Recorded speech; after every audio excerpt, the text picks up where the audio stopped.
O ano começou com novidades no calendário de vacinação. Isso porque o Ministério da Saúde mudou o esquema de vacinação contra a Covid-19. Entre as mudanças está a inclusão do imunizante contra a doença no calendário nacional de vacinação para crianças de 6 meses a 4 anos e 11 meses. A recomendação é do Ministério da Saúde e passou a valer a partir do dia 1º de janeiro deste ano. O objetivo é reduzir a incidência de casos graves e mortes causadas pela doença nessa faixa etária. A pasta também passou a recomendar uma dose anual ou semestral da vacina para grupos prioritários com 5 anos de idade ou mais e maior risco de desenvolver formas graves da doença. Até então, esse público ainda não recebia doses periódicas. Para explicar como está sendo realizada a vacinação aqui no Ceará, o Alerta Geral entrevista hoje a coordenadora de imunização da Secretaria de Saúde do Estado, Ana Karine Borges. E para conduzir esta entrevista, o jornalista Beto Almeida. Bom dia, coordenadora Ana Karine Borges. Seja bem-vinda aqui ao nosso programa, o Alerta Geral. E vamos conversar aqui, tirando já uma dúvida. O ano começou, estamos aí na segunda semana de 2024 e eu pergunto para a senhora o seguinte: como é que está funcionando a aplicação das doses nos municípios cearenses? Bom dia a todos, bom dia, Beto. O Ministério da Saúde, no dia 29 de dezembro, anunciou a nova estratégia de vacinação contra a Covid para o ano de 2024. Considerando o atual cenário epidemiológico, as estratégias de vacinação elas variam conforme o que está acontecendo no país e o que está acontecendo no mundo. Então, foi visto cada vez mais a necessidade de que a gente pudesse enfatizar, intensificar a vacinação naqueles grupos, naquela população que são populações que a gente considera mais vulneráveis, com maior risco de adoecimento, de hospitalização, de agravamento mesmo pela infecção, pela doença. Então, é necessário que os municípios do estado, neste momento, neste atual cenário, realize essa intensificação da vacinação contra a Covid para esses grupos, que são grupos de idosos, grupos de gestantes, puérperas, grupos de imunocomprometidos, pessoas que têm alguma doença, trabalhadores da saúde, ou seja, são grupos que estão ali em maior risco de exposição. Além dessa indicação, dessa estratégia da vacinação, que vem acontecendo com a vacina bivalente desde fevereiro de 2023, onde esses grupos prioritários passarão a receber doses periódicas, alguns grupos recebendo uma dose a cada 6 meses, outros grupos recebendo essa dose anual, assim como acontece com a campanha de vacinação contra a gripe, que cada ano você precisa receber uma dose. Então, além dessa estratégia de vacinação que teve essa alteração, também passaremos a recomendar a vacinação contra a Covid como uma vacina de rotina. Ou seja, os pais responsáveis vão abrir a caderneta de vacinação e a partir de agora vão ver lá o campo da Covid, né? Assim como vacina contra poliomielite, que entrou no calendário, vacina contra sarampo, vacina contra meningite, pneumonia, vai existir também a vacina da Covid. Então, foi visto, embora que a Covid ela tenha um maior acometimento, né, em idosos, mas também tem um risco da Covid quando a gente analisa o grupo de crianças. Foi visto que essas crianças elas podem possuir uma síndrome inflamatória multissistêmica e que esses eventos eles podem acontecer de forma tardia. Então, é muito importante que os pais e responsáveis possam manter a vacinação em dia dessas crianças de 6 meses a menores de 5 anos de idade.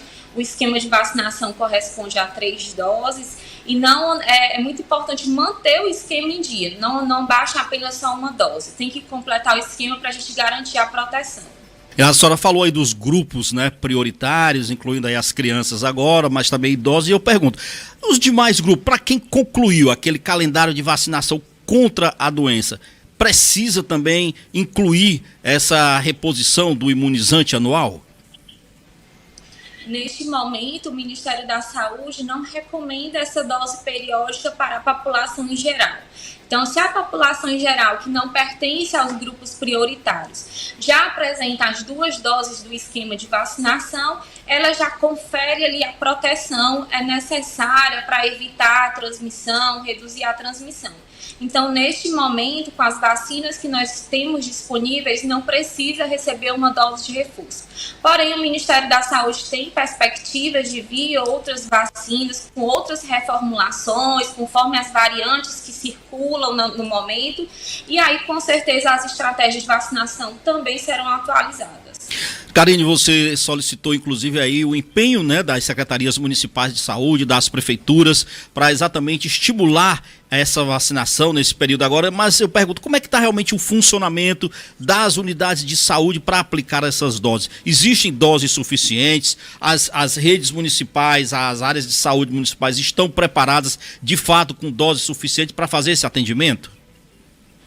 Sim, as vacinas que estão sendo disponibilizadas, vacinas que já vinham sendo utilizadas, enviadas e autorizadas pela Anvisa. Todos os municípios têm salas de vacinas e já têm os imunizantes disponíveis. Tanto é que hoje mesmo estaremos realizando uma outra distribuição. Então, em 184 municípios, nós temos mais de 2.500 salas de vacinas. Então, a gente faz essa orientação. Nesse período de retorno às aulas escolares, é muito importante que os pais e responsáveis possam buscar uma unidade de saúde, levando a carteirinha de vacinação dos seus filhos, para regularizar a situação vacinal como um todo. Não apenas para a Covid, mas fazendo também um alerta sobre a necessidade de atualizar o esquema de vacinação conforme o calendário definido pelo Ministério da Saúde. Karine, nós tivemos essa subvariante, né, da Covid inédita, que foi identificada aqui no nosso estado do Ceará. Essa vacina, essa que está sendo colocada aí agora nos postos, essa nova dose, ela protege contra essa nova variante? Como é que estão as notificações desses novos casos? Pronto, ela protege, ela tem uma proteção, a vacina contra a Covid bivalente, ela tem uma proteção tanto para as variantes originais como a variante Ômicron, e essa sublinhagem que foi identificada aqui no estado do Ceará, ela é derivada da Ômicron, então tem essa proteção.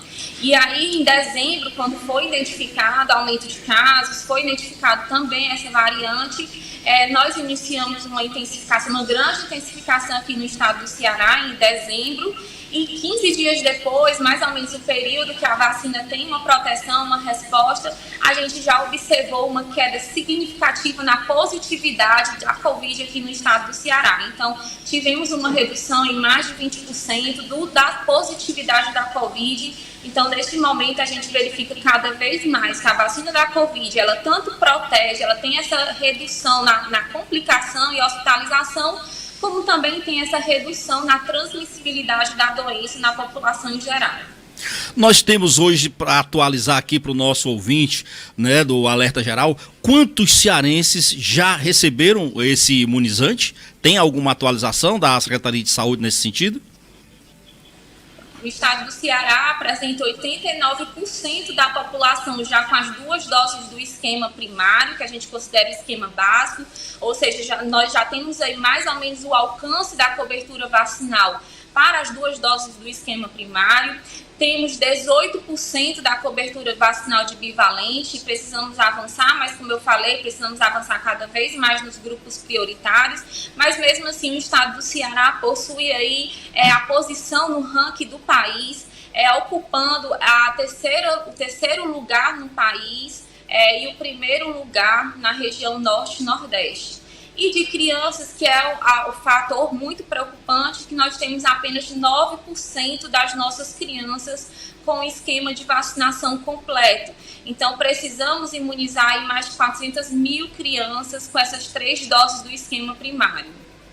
Karine, eu agradeço então aqui as informações que você nos dá, nos repassa para os ouvintes do Alerta Geral. Muito obrigado, um bom dia e até a próxima com a gente atualizar esses dados, inclusive agora incluindo esse público infantil aqui no nosso estado. Bom dia, procure uma unidade de saúde, não vamos perder essa oportunidade de vacinar.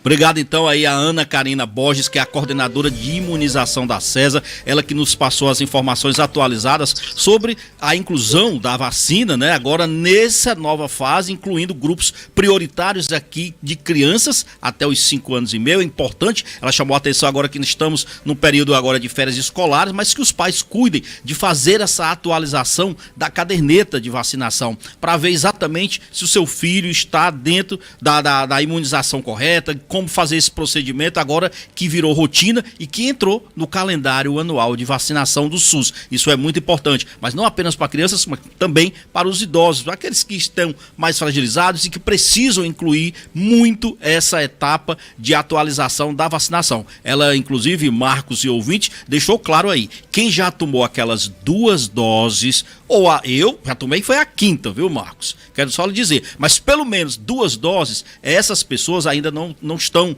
incluídas aí nesse processo de fazer a atualização vacinal. Quem já tomou está imunizado, aquele adulto normal, que está com a sua saúde em dia, tudo ok. Só para esses públicos prioritários, então, estão sendo colocados nessa etapa anual do circuito normal de vacinação do SUS. É isso então, Marcos. E para finalizar o bate-papo político de hoje, jornalista Beto Almeida. Marcos, para finalizar o nosso bate-papo político, tem um assunto interessante ainda que eu quero tratar, que é uma coisa que a gente vem batendo muito, que é a questão do seguro DPVAT. Por que isso? Porque a questão do seguro DPVAT tem preocupado muito principalmente as vítimas de acidentes de trânsito, desde novembro que não tem mais verbas. A verdade é essa, não tem mais dinheiro daquele fundo para pagar as indenizações de vítimas de acidentes de trânsito, seja por morte, seja porque as pessoas precisaram ser socorridas ao hospital e tiveram gastos com medicamento. Então, o que o governo tem hoje como preocupação?